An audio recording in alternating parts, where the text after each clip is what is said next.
क्या आपके साथ कभी ऐसा हुआ है कि आप कोई साउंड इफेक्ट ढूंढ रहे हो, लेकिन आपको यही नहीं पता कि उसे कहते क्या है?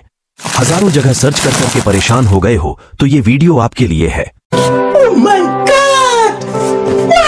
अरे हाँ, यही वाला तो ढूंढ रहा था मैं। Welcome to how to do for such informative contents. Website का नाम है myinstance.com।